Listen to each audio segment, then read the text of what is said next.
Hi అండి, అందరూ ఎలా ఉన్నారు? Welcome back to our channel Srilakshmi creations 111 అండి. ఈరోజు మంచి కుకింగ్ వీడియో అయితే మేము ముందుకు వచ్చేసాను. కుకింగ్ ఏంటి అంటే ఎండు నెత్తళ్ళు కోడిగుడ్డు పులుసు అండి. చాలా ఫేమస్, చాలా బాగుంటుంది. మనము ఎండు చేపలు కానీ, ఎండు నెత్తళ్ళు కానీ, వంకాయ కానీ, ఇలా కోడిగుడ్డు కానీ వేసి వండుకుంటే చాలా బాగుంటుందండి. ఈ వీడియోలో ఎలా చేసుకోవాలి ఏంటి అనేది ఈ వీడియోలో నేను మీకు చూపిస్తాను. చాలా అంటే చాలా బాగుంటుంది. అది క్లీనింగ్ ఎలా చేసుకోవాలి ఏంటి అనేది చూపిస్తాను. ఎండు నెత్తళ్ళు అంటే ఇవ్వండి, ఇలా అయితే ఉంటాయి. చిన్న చిన్న చేపల మాదిరిగా అయితే ఉంటాయి. ఇక్కడ చూస్తున్నారు కదా, ఇక్కడ నేను తీసుకున్నాయని ఎండు నెత్తళ్ళండి. కోడిగుడ్డు పులుసు వేసి పెట్టుకుంటే చాలా బాగుంటుంది. ఫేమస్ అండి ఎండు నెత్తళ్ళు కోడిగుడ్డు పులుసు. ఇప్పుడు వీటిని ఎలా చేసుకోవాలి ఏంటి అనేది వీడియోలో నేను మీకు చూపించేస్తాను. నా వీడియో మీకు నచ్చితే లైక్ చేయండి, షేర్ చేయండి, సబ్స్క్రైబ్ చేయండి. మరిన్ని మంచి వీడియోస్ కోసం నా ఛానల్ని సపోర్ట్ చేయండి. కోడిగుడ్డు నెత్తళ్ళ పులుసు ఎలా చేసుకోవాలో ఈ వీడియోలో నేను మీకు చూపించేస్తాను. చాలా అంటే చాలా ఈజీగా, నోటికి చాలా రుచిగా వీడియోలో అయితే చూపించేస్తాను. వీడియోలోకి వెళ్ళిపోదాం రండి. ఎండు నెత్తళ్ళ కూరకి మనకు కావాల్సిన వస్తువులండి. ఎండు నెత్తళ్ళు, వీటిని ఎలా క్లీన్ చేసుకోవాలి ఇప్పుడు నేను మీకు చూపిస్తాను. అలాగే కోడిగుడ్డు ఎండు నెత్తళ్ళ పులుసు అనుకున్నాం కదా, కోడిగుడ్లు ఉడకబెట్టి తీసుకున్నానండి. చిన్నగా తరిగిన ఉల్లిపాయ ముక్కలు, పచ్చిమిర్చి, కరివేపాకండి, చింతపండు పులుసు మనం పులుసు పోసుకోవడానికి. ఇప్పుడు ఎలా క్లీన్ చేసుకోవాలో మీకు అయితే ఇప్పుడు నేను చూపించేస్తాను. ఇవి ఉన్నాయి కదండి, ఇక్కడ పైన తలకాయలు ఉంటాయండి, తల ఉంటుందన్నమాట. దీన్ని ఇక్కడి నుంచి ఇలా తీసేసేయాలండి. ఇలా తీసేస్తే సరిపోతుంది. కింద తోక భాగాన్ని కూడా కట్ చేసేసుకుంటే సరిపోతుంది. ఈ విధంగా అయితే చేసుకోవాలి. నేను ఆల్రెడీ పక్కన కొన్ని తీసి పెట్టాను. ఇలా తీసుకొని వేడి నీటిలో వేసి కడుక్కోవాలండి. ఆ ప్రాసెస్ కూడా మీకు చూపిస్తాను. కత్తిపీటతో అయితే మనకి ఈజీగా వస్తాయండి, చాకుతో కూడా కుదరదు. నేను ఇక్కడ చూపించిన విధంగా అయితే కట్ చేసుకోవాలి. చూడండి, ఈజీగా అయితే అయిపోతుంది కదా. చేతితో అయితే కొంచెం అంత కంఫర్ట్ ఉండదు. టైం ఉంటే ఓకే అండి, టైం లేకపోతే మాత్రం దీనికి ముళ్ళు కూడా ఉన్నాయండి. వన్ సైడ్కి జాగ్రత్తగా చూసుకొని కట్ చేసుకోవాలి. నేను చూపించిన విధంగా అయితే కట్ చేసుకోండి. చేపని ఇలా క్రాస్గా పెట్టి ఇలా సైడ్ నుంచి కట్ చేసి పొట్ట కింద భాగంలో ఉన్న వేస్టేజ్ అంతా బయటకు వచ్చేస్తుందండి. ఇది చాలా బాగుంటుంది. కోడిగుడ్డు ఎండు నెత్తల పులుసు పెట్టిందే పేరండి. చాలా అంటే చాలా టేస్టీగా ఉంటుంది. కార్తీక మాసం అయిపోయింది కదండి, ఇంకా నాన్ వెజ్ తినే వాళ్ళకైతే ఇప్పటి నుంచి ఇక పండగే. నేను ఇక్కడ మీకు చూపిస్తున్నాను కదా, ఇలా అయితే కట్ చేసుకోవాలి. మిగిలినవన్నీ కట్ చేసిన తర్వాత మీకు మళ్ళీ చూపిస్తాను. మనం క్లీన్ చేసుకున్న ఎండు నెత్తళ్ళు అయితే ఇలా క్లీన్ చేసుకోవాలండి. ఇవి ముక్కలు ఎన్ని ఉన్నాయో తలకాయలు కూడా అన్నీ ఉంటాయి కదా. ఇది ఎంత రేట్ ఉంటుందో అంతే టేస్ట్ ఉంటుందని చాలా బాగుంటాయి. ఇవి వచ్చేసి కేజీ 400 పడతాయండి. కానీ ఒక్కసారి తెచ్చుకున్నాం అనుకోండి, చికెన్ మనం తెచ్చుకోలేని పొజిషన్లో ఉన్న ఎప్పుడెప్పుడైనా వెరైటీగా తినాలనిపించినా ఇలా నెత్తళ్ళు కోడిగుడ్డు వేసి వండుకుంటే చాలా బాగుంటుంది. ఈ నెత్తలతో చాలా రకాల కూరలు అయితే ఉంటాయి. పచ్చి నెత్తళ్ళ పులుసు ఆల్రెడీ నేను పచ్చి నెత్తళ్ళ ఈగురు నేను ఆల్రెడీ వీడియో పోస్ట్ చేశాను. నా ఛానల్లో ఒకసారి చెక్ చేయండి ఎవరైనా చూసిన వాళ్ళు ఉంటే. ఇవి ఇష్టం ఉన్న వాళ్ళందరూ కామెంట్ చేయండి. ఇది చాలా బాగుంటాయండి. ఇలా అయితే చేసుకోవాలి. ఇవైతే తీసేసి మనం వేడి నీళ్ళు పెట్టుకుందాం. వీటిని కడుక్కోవాలండి శుభ్రంగా. వేడి నీటిలో స్టవ్ ఆన్ చేసేసి నీళ్ళు అయితే పెట్టేసుకుందాం.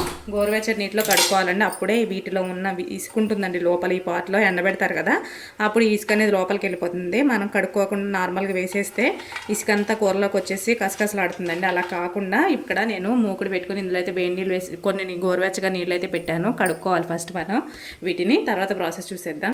వేడి నీళ్ళు గోరువెచ్చగా ఉన్నప్పుడు ఈ ముక్కల్ని ఇందులో వేసేసుకోవాలండి. వేసేసుకొని ఒక స్పూన్తో కలుపుకుంటే,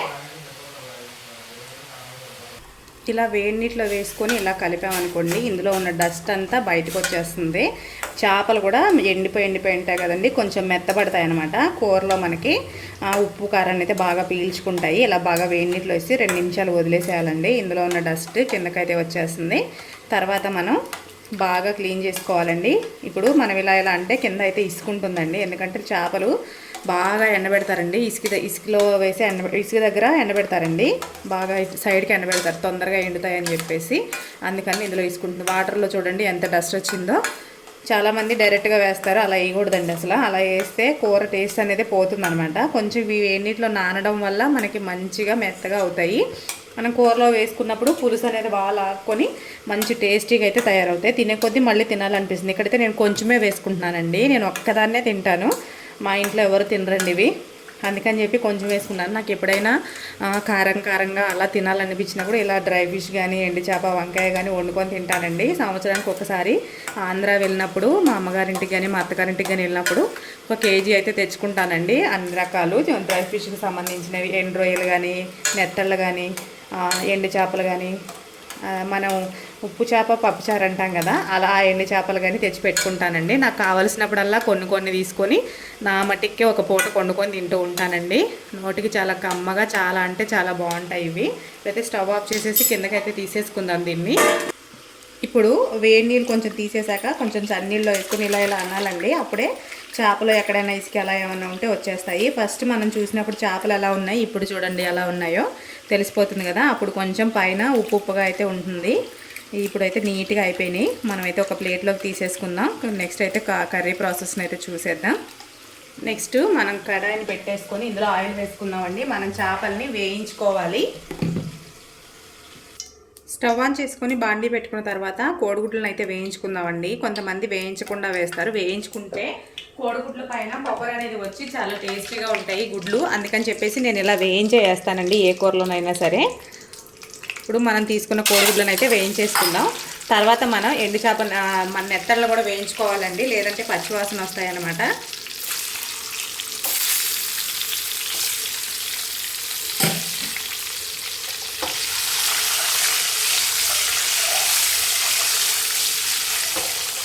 మంచి కలర్ వచ్చే వరకు వేయించుకోవాలండి ఎగ్స్ని.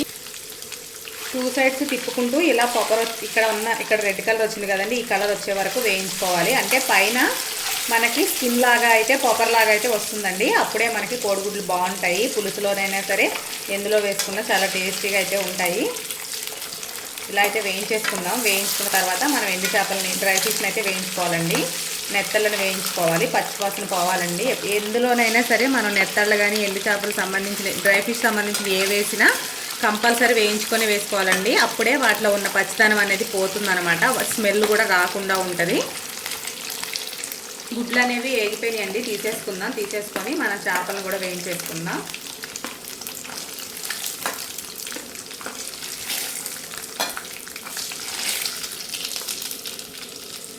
ఇందులోనే మనం కడిగి పెట్టుకున్న నెత్తలను వేయించేసుకుందామండి. ఇక్కడ తీసి పెట్టుకున్నాం కదా, వీటిని కూడా వేసి దోరగా వేయించుకోవాలి. ఎక్కువ వేయించుకోకూడదండి. ఎక్కువ వేయించుకుంటే మనకి గట్టిగా అయిపోయి పులుసు అనేది పీల్చుకోదనమాట. లైట్గా వేయించుకుంటే సరిపోతుంది, ఎక్కువ అవసరం లేదు. తీసేసుకోవచ్చండి. ఆల్రెడీ నూనె హీట్గా ఉంది కాబట్టి తొందరగా వేగిపోయింది అనమాట. ఈ కలర్ ఉంటే సరిపోతుంది. ఎక్కువ వేయించేసుకున్నాం అనుకోండి కరకరలాంటి అయిపోతాయి. మనకి పులుసులో వేసినప్పుడు పులుసు అయితే పీల్చుకోవన్నమాట. అందుకని ఒక్కసారి వేయించుకుంటే సరిపోతుంది. నెక్స్ట్ మనం పచ్చిమిర్చిని వేసేసుకుందాం.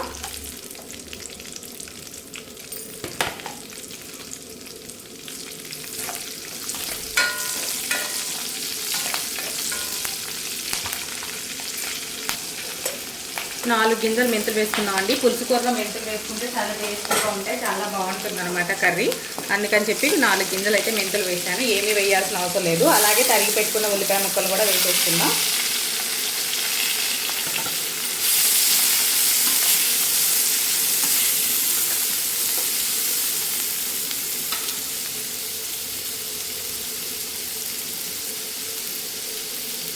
ఉల్లిపాయ తొందరగా మగ్గిపోవాలంటే సాల్ట్ వేసేసుకోవాలండి. అప్పుడే తొందరగా మగ్గిపోతుంది. కర్రీకి సరిపడినంత సాల్ట్ అయితే వేసుకోవాలి.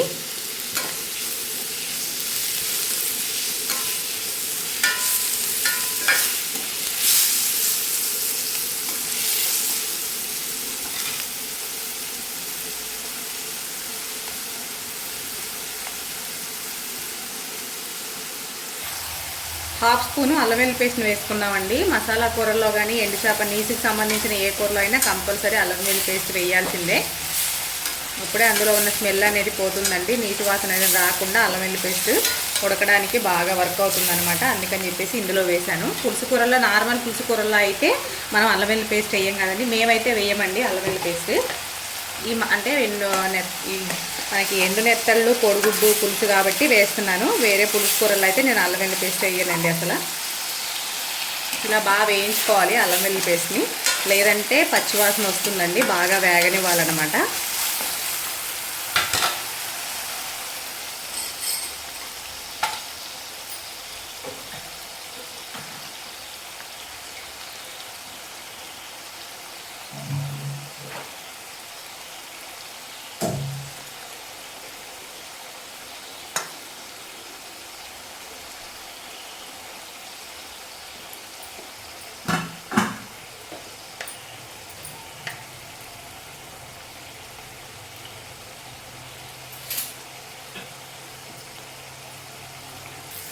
కారం వేసుకొని బాగా కలుపుకున్న తర్వాత కొంచెం మసాలా పొడి వేస్తున్నానండి, గరం మసాలాని టేస్ట్ కోసం అనేసి.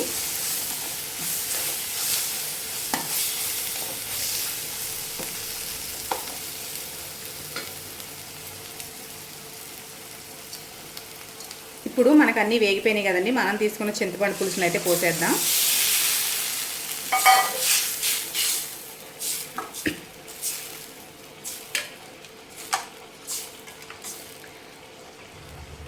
మనం వేయించి పెట్టుకున్న నెత్తళ్ళు వేసుకుందామండి. వేసుకుంటే ఈ పులుసులో మనకి మంచిగా ఈ పులుసు అంతా లాక్కొని మెత్తళ్ళు బాగా మెత్తగా మంచిగా తయారవుతాయి, తినడానికి చాలా బాగుంటాయి. అందుకని చెప్పి ముందు వేసుకోవాలి. కోడిగుడ్లు లాస్ట్ స్టేజ్లో ఒక 5 మినిట్స్ ముందు కోడిగుడ్లు వేసుకుంటే సరిపోతుంది. పులుసు అయితే మరగాలండి బాగా, ఇలా దగ్గరికి బాగా మగ్గనివ్వాలండి. నెత్తళ్ళకైతే మంచిగా పులుసు అనేది మంచిగా పట్టి మంచి ఫ్లేవర్తో రెడీ తయారవుతాయి. మనకి మనం ముద్ద తింటుంటే చాలా టేస్టీగా అనిపిస్తుంది.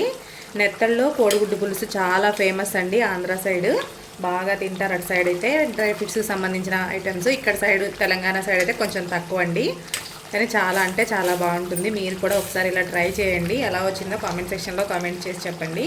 ఇప్పుడు మనం కోడిగుడ్లని వేయించి పెట్టుకున్నాం కదా, వాటిని అయితే వేసేసుకుందాం. పులుసు మనకి దగ్గర పడిపోతుందండి, ఒక 2 నిమిషాల ముందు వేసుకుంటే సరిపోతుంది.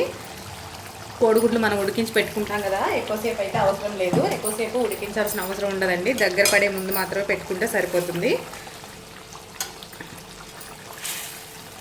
చూడండి, చూడడానికి ఎంత బాగా అనిపిస్తుందో, మీకు కూడా తినాలనిపిస్తుంది కదా చూస్తే.